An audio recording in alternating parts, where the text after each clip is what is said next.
I invite you to open your Bibles to Psalm 27. We will have a number of scriptures on the screen, but I invite you to also be looking down at your scriptures as well as focusing upon the screen.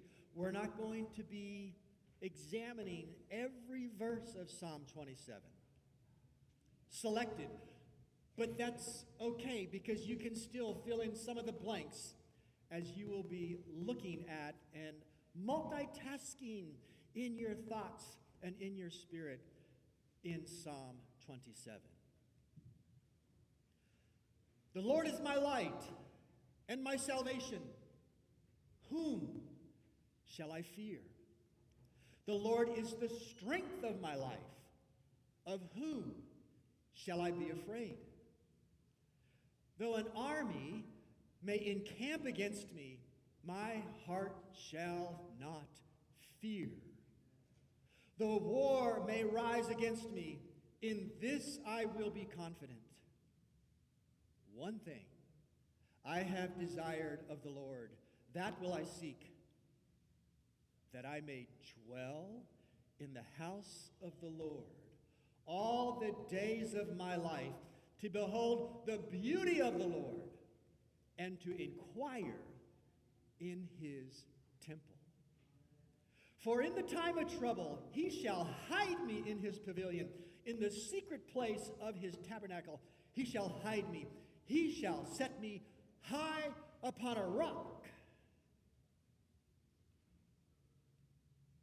Of what or whom are you afraid? Are you better than Adam? When the sound of the Lord was walking in the garden in the cool of the day, and that divine voice comes out, Adam, where are you? And Adam hid because he was afraid. Have you surpassed the experience of Moses' parents, Amram and Jochebed, as Pharaoh's decree went forth that all the male babies must be thrown into the river? Wasn't there some anxiety, some fear, as that little basket was crafted and then set afloat, semi-attended, semi-unattended? Are there crocodiles in the Nile? I don't know. Have you surpassed the experience of Jesus, who, as he entered the Garden of Eden, Garden of Gethsemane, as he entered the Garden of Gethsemane, cried out, "My soul is exceedingly sorrowful, even unto death."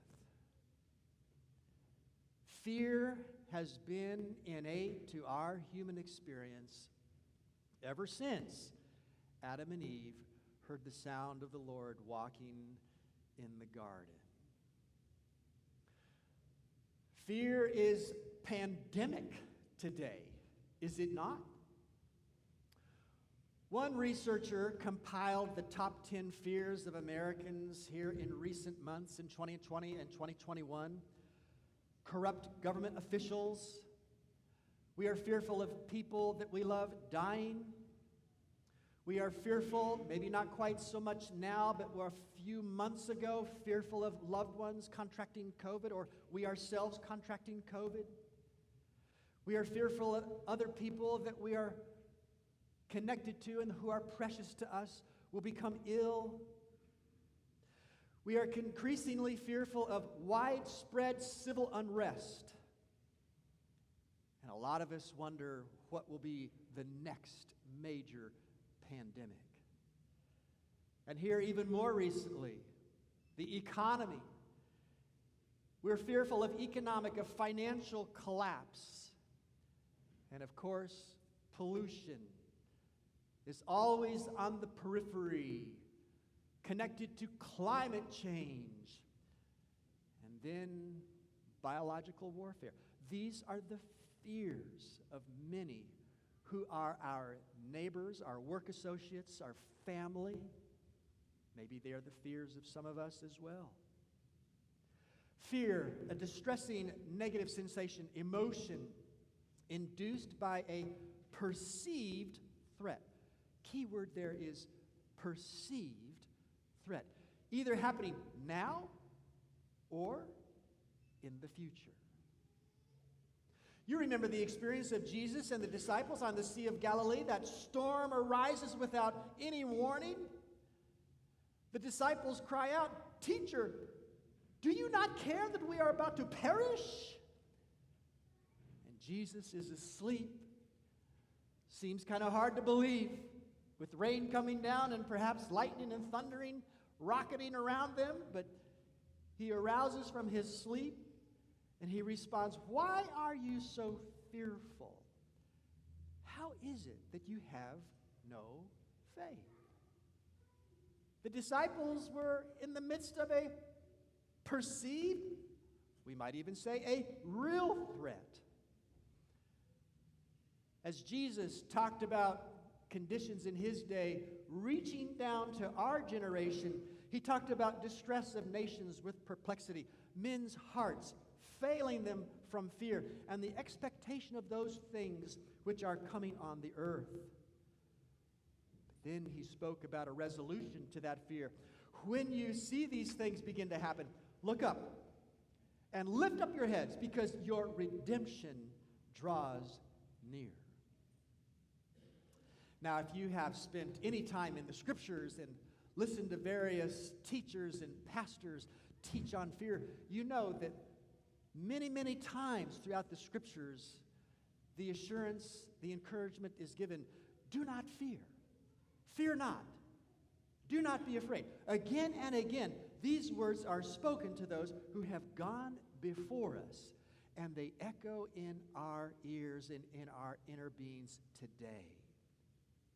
But as we think about what we read from the opening lines of Psalm 27, what gave David confidence in the face of his fears, perceived or real? The Lord is my light and my salvation. Whom shall I fear? The Lord is the strength of my life. Of whom shall I be afraid? Yes, though an army may encamp against me, my heart shall not fear. Though war may rise against me, in this I will be confident. David, is this just a political speech for some event that's upcoming for you? How is it that you have found in the Lord light, salvation, and strength? Oh, David's personal experience is fascinating. We think of him most often with his first encounter, Goliath, that mammoth of a man. Everyone else cowering around his taunts, but not David. Courageously he goes out in the name of the Lord to uplift the superiority of Yahweh against the Philistine god. But later on, we see that David was challenged with fears as his popularity grew amidst the entire nation of Israel.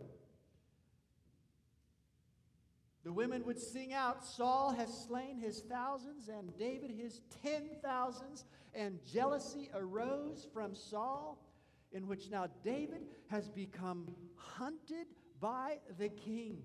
And it's fascinating to read how God reaches into David's consciousness and guides him, allowing him to elude the pursuit of Saul, sometimes just on the other side of a hill. Read it in 1 Samuel chapters 23 and 24. When David penned for Psalm 27, "One thing I have desired of the Lord, that will I seek, that I may dwell in the house of the Lord all the days of my life," we have to scratch our heads and wonder, what is he talking about? Because the literal, physical house of the Lord did not even exist at this time. Even that temporary wilderness tabernacle was not in use at this time.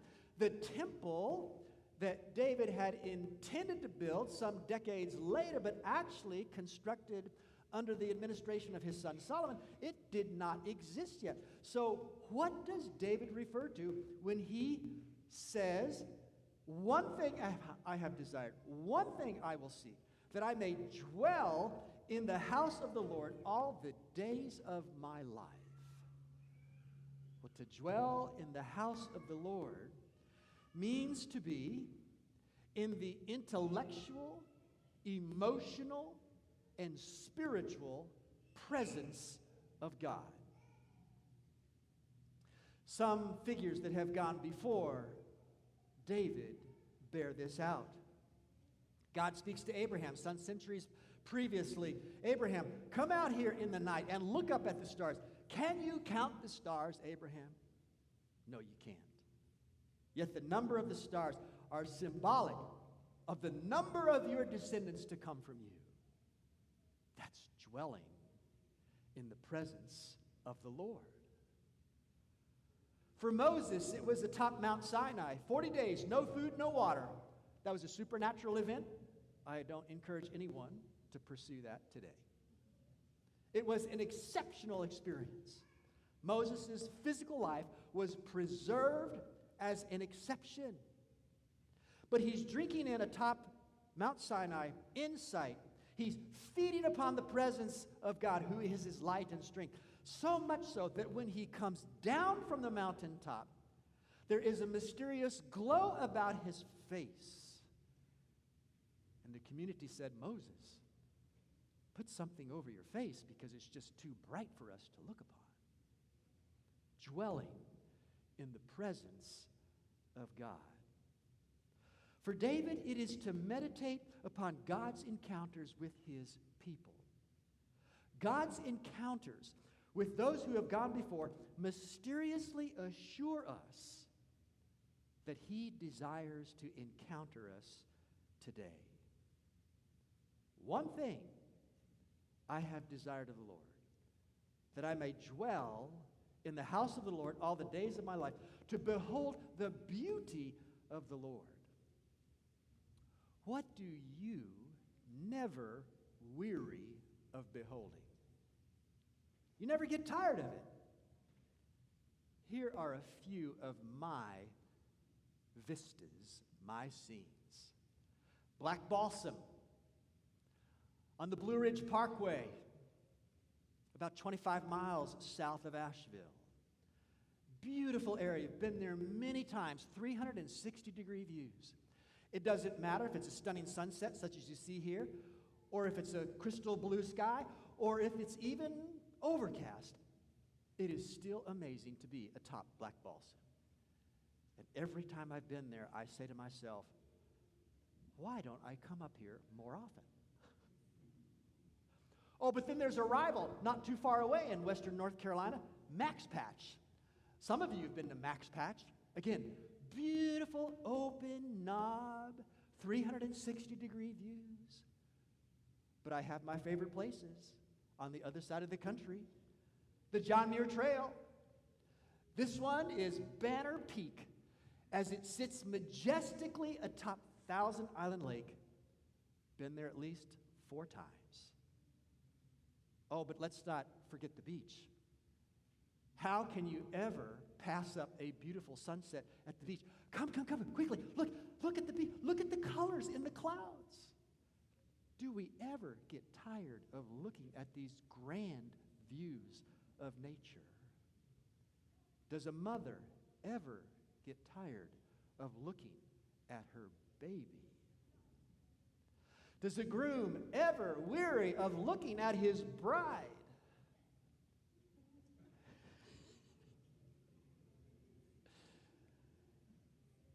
To behold the beauty of the Lord. So many demonstrations of the beauty of the Lord, the complexity of the human body, all of its systems working together, the beauty of a butterfly, the beauty of a maple tree in fall. The beauty of the Lord, as we move from what we can see in scenes of nature, comes into viewing his character. The beauty of the Lord, his vulnerability in giving us freedom of choice. The beauty of the Lord, as we begin to understand how justice and mercy coexist within his divine character. Grace and forgiveness. The beauty of the Lord demonstrated in his presence to lead to a transformed, changed life. Oh, we could spend hour after hour looking at all the dimensions of the beauty of the Lord. But David doesn't stop just there. He goes on to, I'm going to inquire in his temple. Bible scholars unpack the meaning of this particular phrase, to inquire in his temple, noting that it is a detailed examination of evidence to determine the truth of a matter. God has given a revelation of himself so that he can be sufficiently understood, yet intriguingly mysterious. God is clear, yet he is concealed. He is plain, but at times is puzzling. And it is by design, because it is intended to allure us, to draw us into his presence, to exercise our intellect so that we experience new discoveries that amaze and delight. It's interesting to note that in some sister Psalms, we find some similar thoughts expressed here by David in Psalm 27.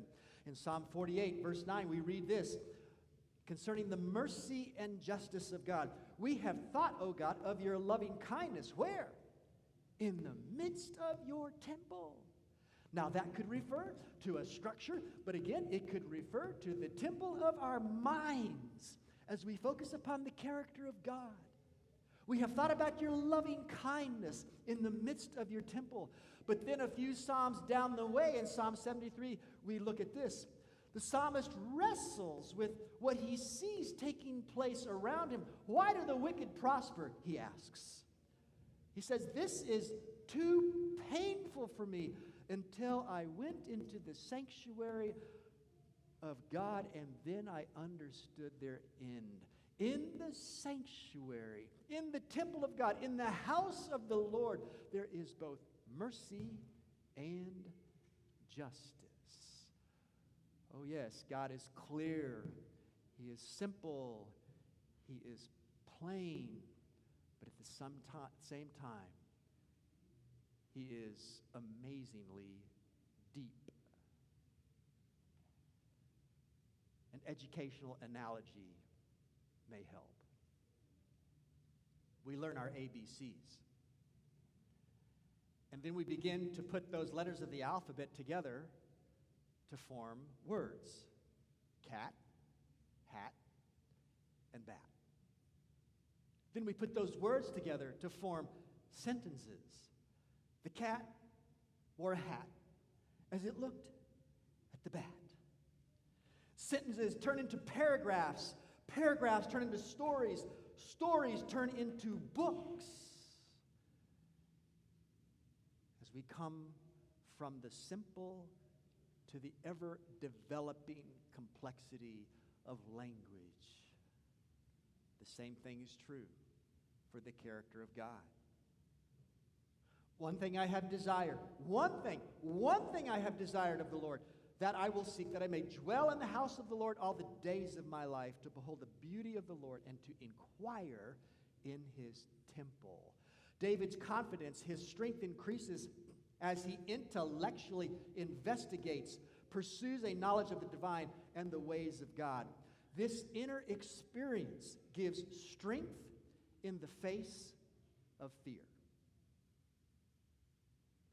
To focus the mind upon God and his character, to focus the mind upon God and his scriptures, his revelation, gives strength in the face of fear. As we investigate his truth, as we grapple with divine realities, as we grow and deepen in our ability to comprehend the nature and the ways of God. according to all of this, it yields praise.